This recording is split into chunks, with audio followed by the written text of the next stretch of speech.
High students, আশা করি প্রত্যেকেই ভালো আছো। তো আজকে আমরা আবারও একটা নতুন মডেল কোশ্চেন পেপার নিয়ে আলোচনা করব। তো লাস্ট ভিডিওতে আমরা মডেল কোশ্চেন পেপার 2 একাদশ শ্রেণী গণিতের উপর আলোচনা করেছিলাম। সেখানে আমরা এমসিকিউ প্রবলেমগুলো নিয়ে আলোচনা করেছিলাম।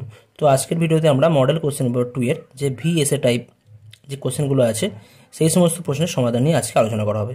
তো তোমরা যারা আমার আগের ভিডিওগুলো দেখোনি তারা কিন্তু অবশ্যই ডেসক্রিপশন বক্সের লিঙ্ক দেওয়া রয়েছে, তোমরা সেখান থেকে দেখে নিতে পারো। কেমন? তো যাই হোক, শুরু করা যাক আজকের মডেল কোশ্চেন পেপার 2 এর ভিএসএ টাইপ কোশ্চেনের সমাধান। তো লাস্ট ভিডিওতে আমরা করেছিলাম তোমাদের মডেল কোশ্চেন পেপার 2 এর গ্রুপ এ অর্থাৎ এমসিকিউ কোশ্চেনের সমাধান, তোমরা দেখতে পাচ্ছ। এখন আমরা করব গ্রুপ বি, যে সমস্ত প্রশ্ন আছে সেই সমস্ত প্রশ্নের সমাধান। তো গ্রুপ বি যে আমাদের যে 2 নম্বরের যে কোশ্চেনগুলো আছে সেই সমস্ত প্রশ্ন নিয়ে আমরা আজকে দেখব। তো 2 এর দাগের এ এর কি দেওয়া আছে দেখো, 2 এর দাগের এ এর দাগের রোমান 1 কোশ্চেন কি দেওয়া আছে, সেট প্রক্রিয়ার সাহায্যে দেখাতে হবে যে 3 + 5 = 8। এটা আমাদের সেট প্রক্রিয়ার সাহায্যে প্রমাণ করে দেখাতে হবে। তো এখানে আমাদের কি দেখাতে হবে, সেট প্রক্রিয়ার সাহায্যে দেখাতে হবে যে 3 + 5 = 8। তো এর জন্য আমরা কি করব, প্রথমে ধরে নেব দুটো সেট ধরে নেব, এ ও বি দুটি সেট, যারা আমরা ডিফাইন করব দুটো সেটকে। আগে প্রথমে আমরা সংজ্ঞাত করে নেব। তো মনে করি দুটি সেট এ ও বি নিম্নলিখিতভাবে সংজ্ঞাত। আমরা এই সেটটাকে আমরা ধরে নিচ্ছি, এ সেটের মধ্যে দুটো এলিমেন্ট আছে এ, বি, এবং বি সেটের মধ্যে দুটো এলিমেন্ট আছে, দুটো নয় এখানে তিনটে, আমাদের আছে 5টা এলিমেন্ট আছে। এখানে এ, বি আর সি ধরে নিচ্ছি, এখানে 3টে এলিমেন্ট ধরতে হবে, কারণ এ সেটের মধ্যে আমরা যেহেতু তাহলে এখানে এ বি সি ধরেছি।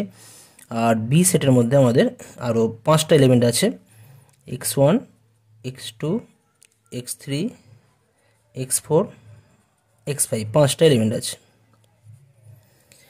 তাহলে আমরা এখান থেকে বলতে পারি অতএব n অফ এ কত হবে, অর্থাৎ এ সেটের মধ্যে কতগুলো এলিমেন্ট আছে, 3টে এলিমেন্ট আছে বা 3টে পদ আছে, তাহলে n অফ এ = 3 হবে। একইভাবে n অফ বি = কত হয়ে যাবে, n অফ বি = 5 হয়ে যাবে। n অফ এ = 3 এবং n অফ বি = 5। আচ্ছা, এখানে পরিষ্কার ক্লিয়ার, এ সেটের মধ্যে এ বি সি 3টে এলিমেন্ট আছে, আর বি সেটের মধ্যে x1, x2, x3, x4, x5 5টা এলিমেন্ট আছে, আর প্রত্যেকটা এলিমেন্ট কিন্তু আলাদা আলাদা। তার মানে কি, এই সেটের মধ্যে যে এলিমেন্টগুলো রয়েছে আর বি সেটের মধ্যে যে এলিমেন্টগুলো রয়েছে তারা কিন্তু আলাদা আলাদা, কোনো এলিমেন্ট কিন্তু কমন এলিমেন্ট নেই। তাহলে এ ইন্টারসেকশন বি কত হবে, তোমরা জানো দুটো সেটের মধ্যে যদি কোনো কমন এলিমেন্ট না থাকে তাহলে তাদের ইন্টারসেকশন 5 হয়ে যায়। তাহলে বলতে পারি এ ও বি দুটো কী হবে না, বিচ্ছেদ সেট বা ডিসজয়েন্ট সেট। অতএব বলতে পারি বা সুতরাং এ ও বি বিচ্ছেদ সেট বা পরস্পর ডিসজয়েন্ট সেট। আচ্ছা, এবং বলতে পারি এখান থেকে আবার বলতে পারি যে এ ইউনিয়ন বি, যদি আমরা এ ইউনিয়ন বি করি তাহলে কী পাবো, এ ইউনিয়ন বি করলে কী হবে না, এ সেটের মধ্যে যতগুলো এলিমেন্ট আছে সমস্ত এলিমেন্টই হয়ে যাবে এ, বি, সি, আর বি সেটের মধ্যে যে এলিমেন্টগুলো আছে x1, x2, x3, x4, x5 এই সমস্ত সব এলিমেন্টগুলো কিন্তু বি সেটের মধ্যে হয়ে যাচ্ছে। অতএব আমরা বলতে পারি n of A union B, A ইউনিয়নের মধ্যে কতগুলো এলিমেন্ট থাকবে, 5টা এলিমেন্ট থাকবে। তো এখন যেহেতু এ আর বি পরস্পর বিচ্ছেদ সেট, তাহলে আমরা বলতে পারি ইউনিয়নের যে আমাদের যে সংযোগের যে আমাদের ফর্মুলা আছে সেই ফর্মুলার সাহায্যে বলতে পারি কি বলতে পারি, এখন এ ও বি পরস্পর বিচ্ছেদ সেট হওয়ার জন্য আমরা বলতে পারি n of A union B equal to কী হবে, n of A plus n of B. এখানে plus n of A intersection B হতে পারতো, কিন্তু এ ইন্টারসেকশন বি কত 5 দেওয়া আছে, এ ইন্টারসেকশন বি যেহেতু 5, তাহলে n of A intersection B equal to n5 হলে 0 হয়ে যাবে, ইকুয়াল টু এন অফ এর মান কত, এন অফ এর মান তোমরা জানো 3 আছে, আর এন অফ বি এর মান কত 5 + 5 ইকুয়াল টু, তার মানে আমরা কি পেলাম এখান থেকে, দিস ইমপ্লাইজ, আর n of A union B কত পেয়েছি আমরা 5 পেয়েছি, তাহলে বলতে পারি সরি এটা n of A union B 5 কেন হবে, 5 হবে না, এটা 8 হবে, 8। তাহলে এটা 8 ইকুয়াল টু কত হচ্ছে না 3 + 5, বা একইভাবে বলতে পারি 3 + 5 = 8। এটা আমাদের প্রমাণ হয়ে যাচ্ছে, প্রমাণিত বা প্রুভড বলতে পারি আমরা।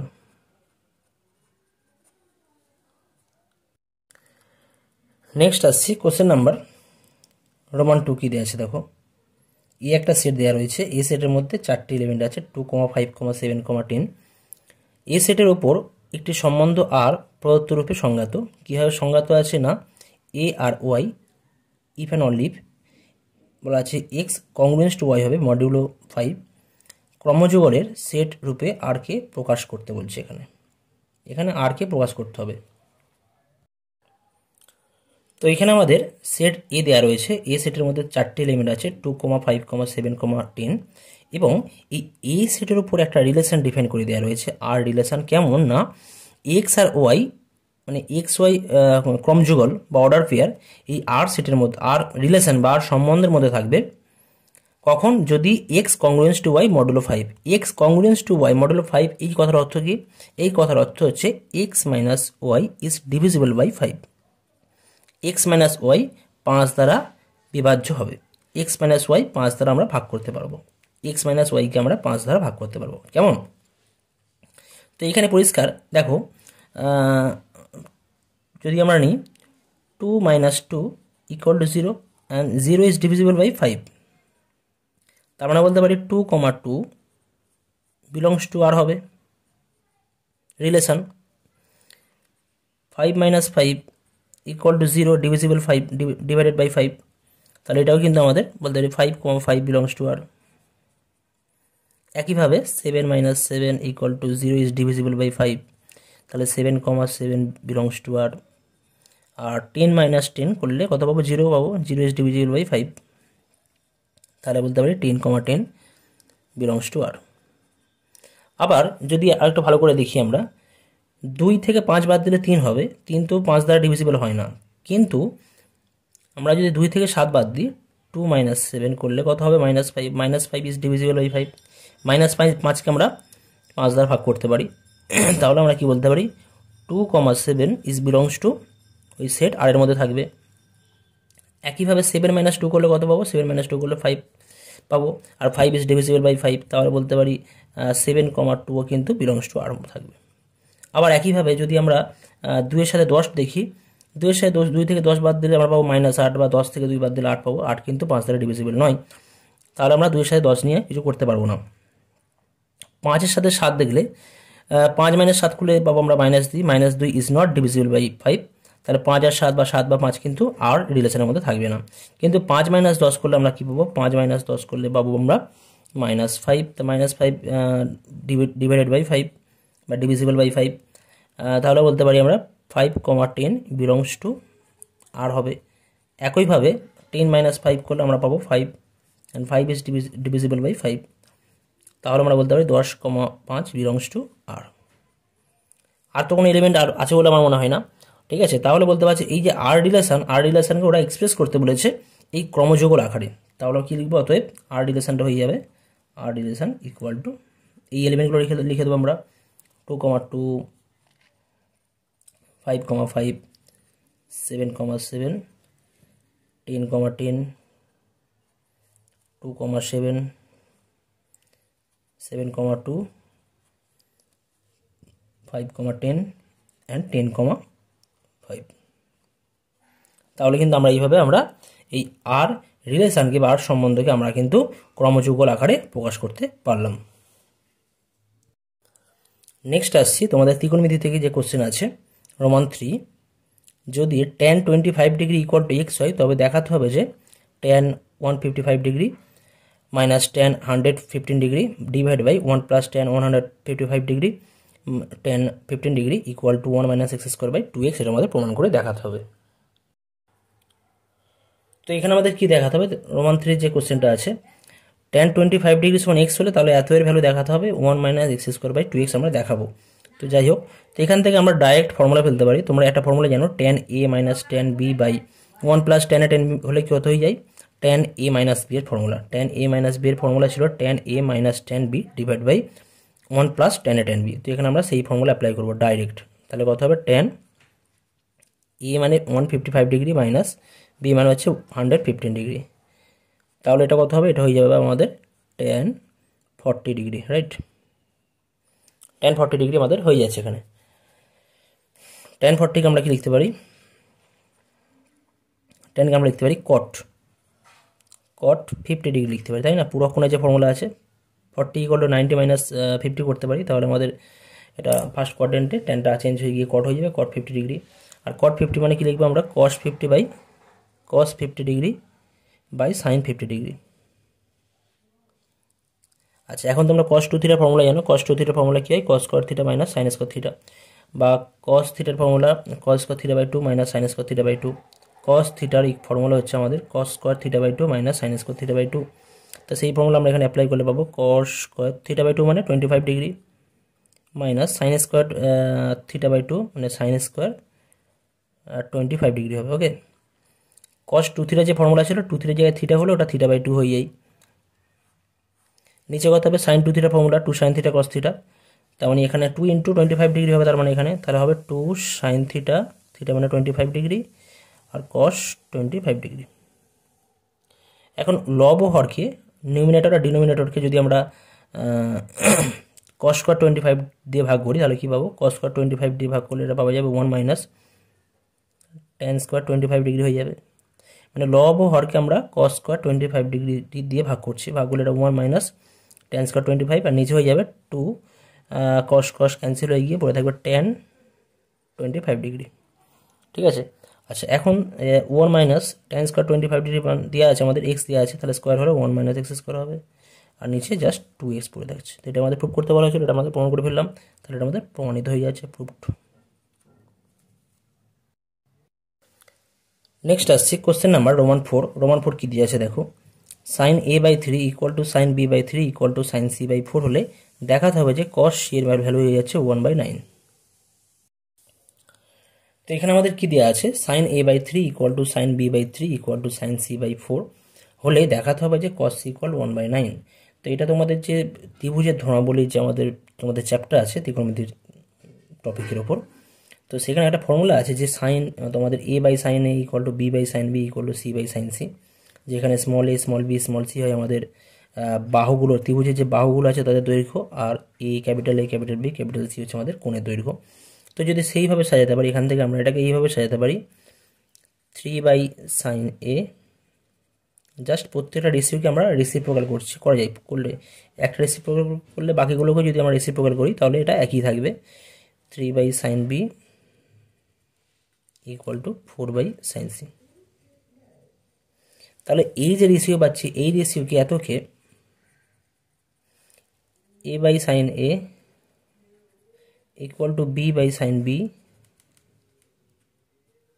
Equal to c by sine c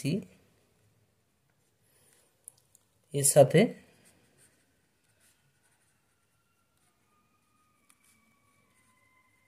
তুলনা করলে কি পাবো, তুলনা করলে আমরা পাবো a কত হয়ে যাবে, a ভ্যালু হয়ে যাবে এখানে 3, b কত হবে, b এর ভ্যালু হবে 3, আর c এর ভ্যালু কত হবে 4 হবে। অর্থাৎ ত্রিভুজের যে তিনটে বাহুর দৈর্ঘ্য হচ্ছে 3 একক এবং 4 একক। তাহলে আমাদের ফর্মুলা আছে কস সি এর যে ফর্মুলা, কস সি কোন সি, কস সি বলতে এখানে সেটা কোন, কস সি ফর্মুলা আছে আমাদের a square plus B square minus C square by 2ab। এখন এই ভ্যালুগুলো যদি আমরা এখানে পুট করলে কি পাবো, এর ভ্যালু কত 3 স্কোয়ার, বি এর ভ্যালু কত 3 স্কোয়ার মাইনাস সি এর value 4 square by 2 into 3 into 3। তাহলে এই জায়গা থেকে আমরা পাচ্ছি 9, 3 থেকে 9 9 18 মাইনাস 16 করলে পাওয়া যাবে এটা 2 পাবো, আর এখানে 2 আছে, 2 ইন্টু 3 ইন্টু 3 করলে 1/9। তাহলে এটা আমাদের প্রমাণ হয়ে যাচ্ছে। অতএব কী পেলাম আমরা, অতএব cos c ইকুয়াল টু 1/9, এটা আমাদের প্রুফ হয়ে যাচ্ছে।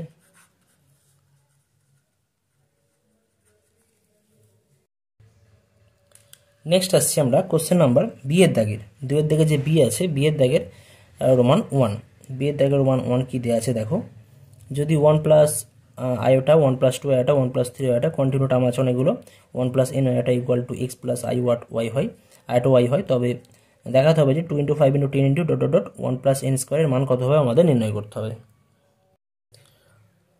তো এখানে কি দেওয়া আছে আমাদের 1 plus iota 1 plus 2 iota 1 plus 3 iota dot dot করে মাঝখানে অনেক টার্ম আছে, তারপর আছে 1 plus n iota equal to x plus i iota y দেওয়া রয়েছে।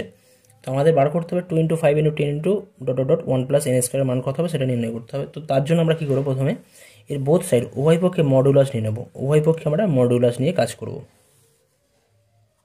মড নিলে কী হবে 1 plus iota 1 plus 2 iota 1 plus 3 iota dot dot dot লাস্টে আমরা পাবো 1 plus n iota equal to mod of x plus iota y. আমরা পাশে কি লিখে দেবো উভয় পক্ষে মডুলাস নিয়ে পাই, উভয় পক্ষে মডুলাস নিয়ে পেলাম। তাহলে আমরা এখন এখান থেকে কী করতে পারি, এখন তোমরা একটা ফর্মুলা জেনে রাখবে যে mod of x y equal to mod x into mod y হয়ে যায়, মানে মড এক্স ওয়াইটা ইন্ডিভিজুয়াল আলাদা আলাদা হয়ে যায়। তো সেই জায়গা থেকে আমরা প্রত্যেকটা আলাদা আলাদা মড আমরা ইউজ করতে পারি। 1 প্লাস আয়োটা এর মড, তারপরে 1 প্লাস 2 আয়োটা এর মড, 1 প্লাস 3 আয়োটা এর মড ডট ডট ডট লাস্টে আমাদের আছে 1 প্লাস এন আয়োটা এর mod equal to mod of x plus iota y এর মড নিলে তোমরা জানো এটা হয়ে যাবে আমাদের x square plus y square, তোমরা এটা নিশ্চয়ই জানো। Mod of x plus iota y এর মড হচ্ছে root over of x square plus y, value এটাই ভ্যালু হয়, তাই তো। তাহলে এই জায়গা থেকে আমরা এখন কি করতে পারি, বোথ সাইড আমরা স্কোয়ার নিচ্ছি, এরপর আমরা বোথ সাইড আমরা উভয় পক্ষে স্কোয়ার করব। উভয় পক্ষে যদি স্কোয়ার করি তাহলে আমরা কী পাবো, মড অফ 1 প্লাস আয়োটা এর স্কোয়ার হয়ে যাবে, 1 প্লাস 2 আয়োটা এর স্কোয়ার হবে, 1 প্লাস 3 আয়োটা এরও স্কোয়ার হবে ডট ডট ডট আমাদের আছে 1 প্লাস এন আয়োটা এর স্কোয়ার হবে ইকুয়াল টু, যদি এদিকেও যদি আমরা স্কোয়ার নিই তাহলে পাবো root x square plus y square whole square পাবো। উভয় পক্ষে আমরা বর্গ করে পেলাম।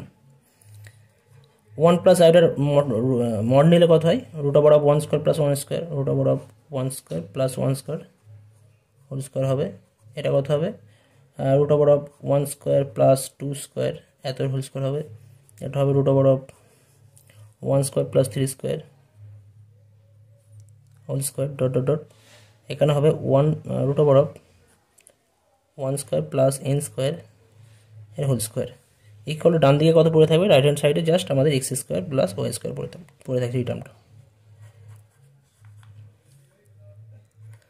তাহলে এখান থেকে আমরা পাবো 1 স্কোয়ার প্লাস 1 স্কোয়ার করলে আমরা পাচ্ছি রুট 2 পাবো, আর রুট 2 স্কোয়ার করলে রুট টার্মটা থাকবে না, আর তখন হয়ে যাবে 2 হয়ে যাবে। 1 স্কোয়ার প্লাস 2 স্কোয়ার করলে 5 পাবো, রুট 5 স্কোয়ার করলে 5 পাচ্ছি। একইভাবে এখান থেকে 1 স্কোয়ার প্লাস 3 স্কোয়ার করলে রুট 10 পাবো, রুট 10 স্কোয়ার করলে 10 পাবো ডট ডট ডট লাস্টে আমরা পাবো 1 প্লাস এন স্কোয়ার, এটা পাওয়া যাবে ইকুয়াল টু কত হয়ে যাচ্ছে, x square plus y square. তাহলে আমাদের কোশ্চেনে বলে দেওয়া ছিল যে 2 into 5 into 10 into dot dot dot 1 plus n square মান কত হবে, তো আমরা মান কত পাচ্ছি, x square plus y square পাচ্ছি। তো এটাই আমাদের কমপ্লিট অ্যান্সার হয়ে যাচ্ছে। নেক্সট আসছি বিয়ের দাগের রোমান 2 কি দেওয়া আছে, x plus 1 by x whole to the power 10 দ্বিপদ বিস্তৃতির মধ্যপথটি নির্ণয় করতে হবে। তো এখানে আমাদের কি করতে হবে, x plus 1 by x whole to the power 10 দ্বিপদ বিস্তৃতির মধ্যপথে নির্ণয় করতে হবে। তো মধ্যপথে নির্ণয় করার আগে আমরা দেখব এখানে কতগুলো পদ আছে। তো আমরা কি বলতে পারি, প্রদত্ত দ্বিপদ বিস্তৃতির মোট পদ সংখ্যা, তোমরা জানো এখানে পাওয়ারে যত থাকবে পদ সংখ্যা কী হয়, টোটাল পদ সংখ্যা এই পাওয়ারের চেয়ে 1 বেশি হয়ে যায়। তাহলে মোট পদ আছে কতগুলো, 10 প্লাস 1 অর্থাৎ 11টি পদ আছে, অর্থাৎ অযুগ্ম সংখ্যা। তাহলে যেহেতু আমাদের অযুগ্ম সংখ্যক পদ আছে তাহলে এর মধ্যপদ কটা হবে, মধ্যপদ একটাই হবে। অতএব মধ্যপদটি হবে, মধ্যপদ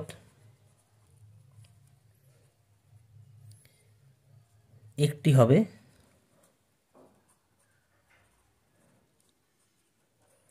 এবং তা হলো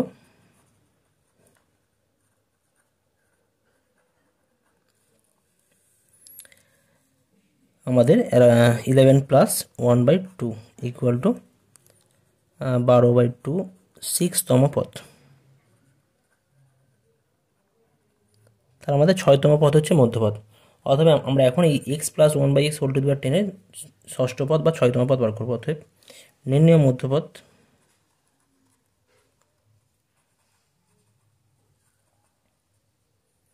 ইকুয়াল টু t6 মানে t5 প্লাস 1 লিখতে পারি আমরা n প্লাস 1। তাহলে এখানে হয়ে যাবে আমাদের এক্স টু দি 10c5 বলবো আমরা এটাকে, x to the power 10 minus 5 into 1 by x to the power 5। তো এখান থেকে তোমরা যদি ক্যালকুলেশন করো 10c5 মানে পাবে 252, আর x⁵ পড়ে থাকবে উপরে, নিচে পড়ে থাকছে 1/x⁵। এই দুটো টার্ম ক্যান্সেল হয়ে গেলে পড়ে থাকছে জাস্ট 252। তাহলে আমরা বলতে পারি যে আমাদের দ্বিপদ বিস্তৃতি দেওয়া ছিল তার মধ্যম পদ হয়ে যাবে কত না 252। নেক্সট আসছি বি এর দাগ রোমান 3 দেওয়া আছে একটি বহুভুজের কর্ণ সংখ্যা 44 হলে বহুভুজটির বাহু সংখ্যা কতগুলি হবে আমাদের নির্ণয় করতে হবে। আচ্ছা, এখানে বহুভুজের কর্ণ সংখ্যা কত দেওয়া আছে? বহুভুজের কর্ণ সংখ্যা দেওয়া আছে 44। আমরা ধরে নিচ্ছি যে বহুভুজের বাহু সংখ্যা n, এটা আমাদের নির্ণয় করতে হবে। n এর মান কত, বহুভুজের বাহু সংখ্যা কত সেটা আমাদের নির্ণয় করতে হবে। তো বহুভুজের কর্ণ সংখ্যার একটা ফর্মুলা আছে, তোমাদের জন্য রাখবে। যেহেতু 44 দেওয়া রয়েছে তাহলে বলতে পারি কর্ণ সংখ্যা হচ্ছে nc2 মাইনাস n। nc2 মানে কি, একটা বিষয়, বহুভুজের বাহুর সংখ্যা যতগুলো হয় তার শীর্ষবিন্দুর সংখ্যা কিন্তু তাই হয়। ঠিক আছে, বহুভুজের বাহুর সংখ্যা যতগুলো হবে শীর্ষবিন্দুর সংখ্যা সেম হবে। অর্থাৎ এখানে বাহুর সংখ্যা n মানে শীর্ষবিন্দু n সংখ্যক রয়েছে। তাহলে এই n সংখ্যক শীর্ষবিন্দু থেকে তোমরা কতগুলো সরলরেখা ড্র করতে পারবে। সরলরেখা করতে গেলে কতগুলো বিন্দুর দরকার লাগে? দুটো বিন্দু যোগ করলে যে বিষয়টা পাবো বা যে রেখা পাবো সেটা সরলরেখা। তো n সংখ্যক বিন্দু থেকে আমরা দুটো করে যদি আমরা কম্বিনেশন অ্যাপ্লাই করি তাহলে সেখান থেকে আমরা মোট সরলরেখার সংখ্যা পেয়ে যাব। n সংখ্যক বিন্দু থেকে দুটো করে যদি বিন্দু আমরা যোগ করি তাহলে সরলরেখা পাবো। তাহলে এরকম মোট কতগুলো সরলরেখা পাবো? nc2 সংখ্যক সরলরেখা পাবো। কিন্তু এই nc2 সরলরেখার মধ্যে কিন্তু কি থাকবে, আমাদের বহুভুজের বাহুগুলোও থাকবে, তার সাথে বহুভুজের কর্ণগুলোও থাকবে। বোঝা যাচ্ছে? n সংখ্যক শীর্ষবিন্দুর করসপন্ডিং দুটো করে শীর্ষবিন্দু যোগ করলে মোট যে বাহু সংখ্যা বা মোট যে সরলরেখার সংখ্যা হবে সেটা হবে nc2। এই nc2 এর মধ্যে কি থাকবে না, আমাদের ওই বহুভুজের বাহুগুলোও থাকবে, তার সাথে কর্ণগুলোও থাকবে। তাহলে বাহু প্লাস কর্ণ এই nc2 এর মধ্যে রয়েছে। এবং এই জায়গা থেকে যদি যে বহুভুজের বাহুগুলো বাদ দিয়ে দিই, বহুভুজের বাহু কতগুলো আছে? n সংখ্যক রয়েছে। তো বহুভুজের বাহু n বাদ দিলে আমরা কিন্তু কী পাবো না, কর্ণ সংখ্যা পাবো। আর এখানে কর্ণ সংখ্যা দেওয়া আছে 44, ওই জন্য আমরা এই ফর্মুলা এখানে অ্যাপ্লাই করলাম। কেমন? এখন এখান থেকে যদি আমরা ফর্মুলা সিম্পল সব ফর্মুলা অ্যাপ্লাই করি, nc2 এর ভ্যালু কত হবে? n × n-1, আর নিচে 2 ফ্যাক্টোরিয়াল করলে 2 পাবো, মাইনাস n = 44। এবার এখান থেকে আমাদের সিম্পলিফাই করতে হবে, করলে কি পাওয়া যাবে? n² minus n minus 2n = 88। তাহলে এটা হয়ে যাচ্ছে n² মাইনাস 3n মাইনাস 88 = 0। তাহলে এখান থেকে যদি আমরা মিডল টার্ম ফ্যাক্টর করি, আমি এখানে করছি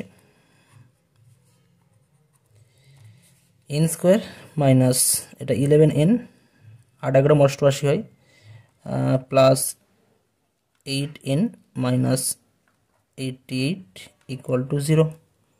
তাহলে এই জায়গা থেকে কী পাবো আমরা? এই জায়গা থেকে পাওয়া যাবে n মাইনাস 11, আর এখান থেকে পাবো n প্লাস 8 = 0। তাহলে n মাইনাস 11 = 0 और n প্লাস 8 = 0। তাহলে পাওয়া যাচ্ছে n = 11 আর n = -8। nটা কি না, n কি ছিল? আমাদের বহুভুজের বাহুর সংখ্যা। বাহুর সংখ্যা তো কখনো নেগেটিভ হতে পারে না, তাহলে -8টা আমরা নিতে পারবো না। তাহলে বহুভুজের বাহুর সংখ্যা কত হবে? 11 হবে। আর n = -8 এটা সম্ভব নয়। অর্থাৎ আমরা বলতে পারি বহুভুজের বাহুর সংখ্যা কত হয়ে যাবে? n সমান 11টি বাহুর সংখ্যা হবে। তো তাহলে আমরা আজকে তোমাদের মডেল কোশ্চেন পেপার 2 এর গ্রুপ বি এর 2 এর দাগে যে কোশ্চেনগুলো ছিল তার মধ্যে প্রথম 7টা সলভ করলাম। নেক্সট ভিডিওতে পার্ট 3তে তোমাদের আরও যে 7টা প্রবলেম আছে সেই সমস্ত প্রশ্নের সমাধান করা হবে। তো আজকের ভিডিও তোমাদের পছন্দ হলে তোমরা অবশ্যই লাইক, শেয়ার এবং কমেন্ট করে জানাবে। আর অবশ্যই তোমরা কিন্তু শেয়ার কিন্তু অবশ্যই করতে থাকো, যাতে করে আমার চ্যানেল আরও বেশি গ্রো করে, আর যাতে করে আরও নতুন ভিডিও আমি তোমাদের জন্য আনতে পারি। ওকে, থ্যাংক ইউ সো মাচ।